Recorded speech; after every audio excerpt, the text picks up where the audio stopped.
lamang. Kabataan po kumakandidatong konsehal ng bayan ng Lukban. Ano po? At the same time po, pagdating naman po sa background sa education, may isang taon pa po tayo. Tinatanggap po natin ang larangan ng Bachelor of Science in Forestry. So tayo po ay nasa sektor ng environment. Ano po? Ang inyong lingkod din po ay naging district coordinator ni Senator Kiko Pangilinan. At naging National Director for Advocacy Campaign and Political Affairs ng Liberal Youth of the Philippines. So ibig sabihin po, hindi na tayo bagito pagdating sa pagsiservisyo. Ano po? So gayon pa man po, ako po si Mike Flores Borines po, mula po sa angkan ng mga Agrigana, Vito, Borines po at Flores. Ako po ay mula po dito sa Barangay 3, Igang Samil at sa kabilang bayan po sa Mayhay, Laguna. Ano po? Ako po ay anak ni Mario Vito Borines at ni Rubita Obita Padilla Flores. Ano po? So yun po, tayo po ay magpo-proceed na. Muli po, binabati ko po yung mga kasama natin. Si Consel Boy Termalino po, si Kapitan Consel Mix Bazar at ang ating batch mayor, Abin Villaseñor. At bilang itong lingkod at nanais maging bahagi ng sangguniang bayan ng Lukban, nais po natin sana, upang bibigyan ng pagkakataong mapaluklok, nais po sana nating hawakan yung komitiba pagdating sa agrikultura, environment, at saka po good governance. Pero unahin po natin sa sektor ng agrikultura. Bilang ako po ay anak ng magsasaka, ninanais ko po na sana ang sektor o ang committee ng agriculture po ay mas tumaas pa yung pondo. Bakit po? Kasi po, sa aming pong projection, sa 10-15 years, ang ilang po ng farmers sa Pilipinas at sa Lukban ay bababa na. Bakit po? Bakit po bababa na ang farmers sa ating bayan? Kakaunti na po ang nagsasaka. Ano po? Tama po, no? So, paano po ang solusyon na kailangan natin gawin? Una po, pag tinasan po natin ang budget, makakabawas po ito ng mga gastos sa ating mga farmers kung marami po tayong mga programa at proyektong nagagawa. Kung kakaunti po ang budget ng ating committee on agriculture, magiging limitado po yung pagsasagawa natin ng programa at proyekto. Tama po? Ano po? Isa pa po, ang PCA po o ang Philippine Coconut Authority po ay mayroon pong programa na para sa mga farmers po at mga pamilya nila na mayroon po silang scholarship. Ano po? Per semester po, nagbibigay po ang Philippine Coconut Authority ng 40,000 pesos po per semester. Kung halimbawa po ang anak ninyo ay nagtitake po ng forestry o ng agriculture at sila po ay nagpasa sa PCA ng scholarship, ang hinihiling lang po ng PCA ay huwag bababa sa 2.5 na grade. O, di po kailangan magsulog ng kilay, ano? Ang kailangan lang ay huwag babagsak. Malaking bagay po iyon para sa ating mga sa mga magsasaka po natin, gayon din po sa kanilang mga pamilya. Kasi ang katuwiran ni farmers, kulang yung aking kinikita para makapagpaaral ng anak. Pero sa tulong po ng PCA at ng CHED, ganun din po ang CHED, meron din po silang program ng scholarship. So makakatulong po ito sa ating mga magsasaka na makapagpaaral ng kanilang mga anak. Ano po? Pangalawa po, ang gusto nating mangyari sa ating sektor ng agrikultura, magkaroon po ng modernisasyon na angkop sa ating lugar. Kasi may nagbibigay po ng ating gobyerno ng mga halimaw. Alam niyo po yung mga traktor. Di ba po ang palayan natin ay Texas? So hindi po siya angkop. Kapag ginamit po natin siya sa ating mga palayan, ano nangyayari? Nasisira po yung palayan kasi malalaking halimaw yung ginagamit sa pang-harvest po. So ano dapat ang gagawin? Meron po tayo mga tinatawag na mga teknolohiya o yung mga kagamitang pagsasaka po na maliliit lang. At ako po ay nag-inquire sa bilihan ng ginagamit po sa mga modernong kagamitan sa pagsasaka. Nagtanong po ako, yung rice planter po na automatic ay ang nagkakahalaga po. Kaya po niyan tumapos ng 1 hektare sa 1 oras. Ganun po kabilis. Ay magkano po ba ang bayad ngayon sa upa ng mga magsasaka? Mahal na po, 600 yata.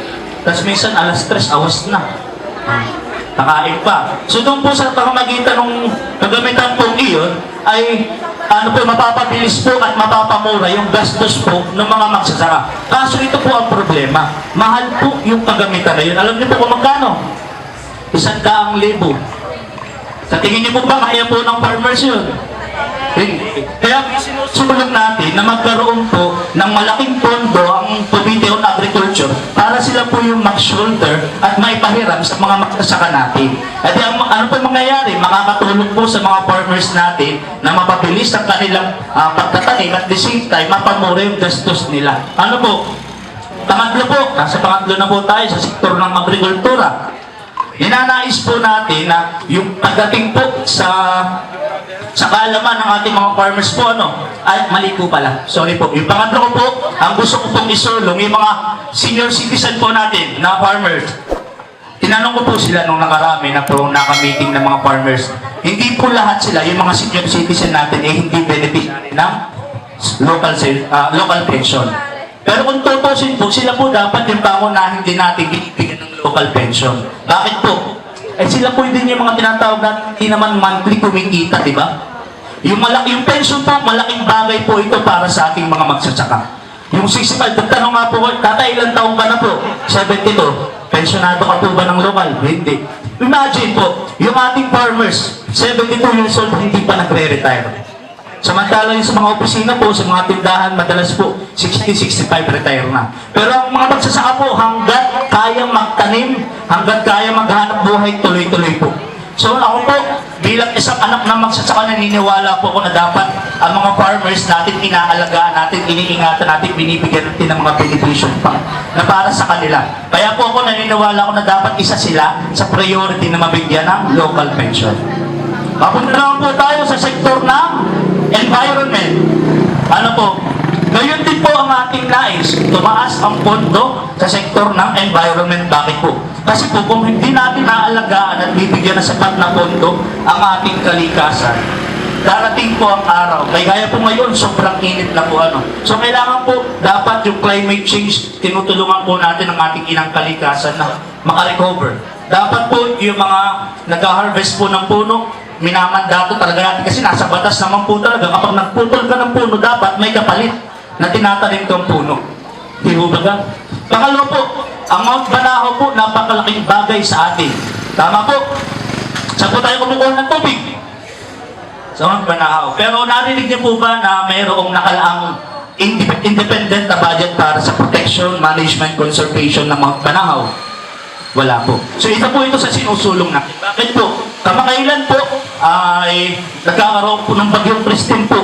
Bumubuho po ang Mount Banahaw.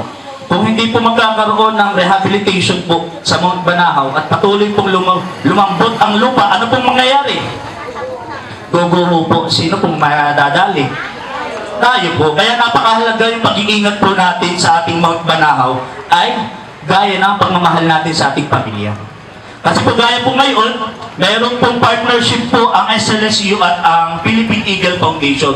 Gusto po nila mag-introduce ng pag-aralan ng pag-i-introduce ng Philippine Eagle sa Mount Banahaw. So para po mangyari yun, dapat si local government may partnership kay SLSU at kay Philippine Eagle Foundation. Ano po? Dapat po laging included si local government. At pangatlo po, ang ninanais po natin para magkaroon pa ng mas maigting na pagpuprotekta laban sa illegal logging, sa mga illegal occupation po, sa illegal na pagtatayo sa Mount Banahaw, dahil pinusulong ko po na magkaroon sa bawat barangay na nakakasakop sa Mount Banahaw, mayroon tayong 2 forest ranger. So ano pong barangay na nakakasakop sa Mount Banahaw? Igang, Palola, Samil, Ayutik. Kung yung bawat barangay po may tiga-2 forest ranger, meron po tayong enough na tauhan para mag-patrol dun sa area. So mamomonitor po natin kung sino ba may mga illegal na nanguhuli ng baboy ramo, illegal na nanguhuli ng unggoy, unggoy pa rin po, yung mga illegal na namamaril ng mga nire-rescue din ating ibon at pinapakawalan doon. Kaya napakalaking bagay po na mayroon ng ginagawa ating inisyatiba ang ating lokal na pamahalaan. Ano po? Isa pa po sa gusto nating mangyari ay magkaroon po ng mas maigting na implementation ng Zero Plastic Waste Policy. Bakit po? Kasi po kapag napabayaan po natin yung ating patuloy po, di ba parang bumabalik na po yung plastic ngayon, napapabayaan na po. Ano po? So po yung gusto natin, magkaroon po ng mahigpit uling implementasyon. Kasi po, pag napabayaan po natin yan, mabilis po mapupuno yung ating landfill. Saan po tayo magtatakot kapag yun po ay dumamit na gabuntok ng basura? Di ba ho? Pag meron po tayong tinatawag na 3R, reduce, recycle, reuse, mas bumabagal po yung pagpuproduce natin ng basura kasi nagre-recycle tayo. Nagre-reduce tayo ng mga basura. So hindi po agad-agad na namumundo yung ating basura dahil meron po tayong ginagawang inisyatiba. Ano? Sa susunod naman po plataforma natin, sa good governance, isinusulong ko po yung pagla-live session sa Sangguniang Bayan ng Lukban. Para po napapanood din nyo kahit kayo nasa bahay lang, paupo-upo pa kuya-kuya-kuy. Kintalin nyo kung sino po yung nagtatrabaho, hindi nagtatrabaho sa SB. Para kita po ninyo kung sino ba yung sulit ang bayad at boto. Ano? Binabayaran po natin sila through taxpayer. So lahat po kayo nagbabayad ng buwis. So, kayo po ay may karapatang ilatisin kung nagtatrabaho na bang buti yung mga inihahalal niyong lingkod bayan. At panghuli po, gusto ko po kung ako po ay di pabibigyan ng pagkakataon na maihahalal na lingkod bayan o konsehal ng ating bayan, hindi po ako gagamit ng NMAX. Hindi po ako tatanggap ng NMAX. At sasabihin ko po ay, ibigay niyo po yan doon sa MDRRM o kung saan man ahensya naka-item yung NMAX na yan o kaya sa Waterworks. Kasi po kami po inihalal ninyo para paglingkuran kayo, hindi kami paglingkuran ninyo. Hindi para gumaan po ang aming buhay na pamutok. Ay, puta siyal! Alam mo, hindi po. Ako po ay naniniwala ang yung NMAX namin po ay karangyaan. Hindi dapat. Ano po? Kaya kung ako po tatanungin, ibigay sa nagme-metro ng tubig para sila ang gumamit, pagserbisyuhan kayo na hanapin ang inyong mga metro at bigyan kayo ng bill. Ano po? Yun lamang po. Muli po. Bagamat bagito, bagamat bago pa lamang po napapasok sa larangan ng pagserbisyo publiko, nakakagaranti sa po kayo na ang inyong lingkod ay hindi magnanakaw sa kaban ng bayan. Hindi magpapayaman sa kaban ng bayan dahil naniniwala po ang aming grupo na ang dapat ang lingkod publiko, ang public servant ay nagsisilbi at pinaglalaban ang interes ng mamamayan. Muli po, ako po si Mike Flores Dorines, boses ng mamamayan, dito ng bayan at hanggang maglingkod ng tapat para sa ating bayan. Yun lang po, maraming salamat. Maraming salamat sa Tito ng Bayan, ang number 7 sa balota. Palakpakan muli natin, Konsehal Mike Rodriguez. Ang pagkamadamang daming plataforma at plano, biruin nyo, bata pa lang siya, pero marami ng plano. Hindi lang para sa inyo, kundi para din sa lahat ng mamamayan ng bayan ng Lukban. So meron pa ba kayong mga katanungan kay Konsehal Mike? Siguro naman ay naging malinaw sa inyo. Kung ano yung kanyang mga plataforma at plano kapag siya ang ating inihalal. At syempre, kinakailangan na suportahan natin si Mike Marines. Ngayon pa man SK letter ay ituloy na natin. Parang feeling ko yung susunod ay may inihanda na interview. Parang ngayon ko lang tumakikita dahil parang kaya niya sa mga panahon na nakakasama natin ay tahimik lang. Tahimik lang pero ngayong gabing ito ay talagang pinaghandaan niya. Pinaghandaan niya. Hindi niyo alam kung sino. Sino bang ine-expect niya?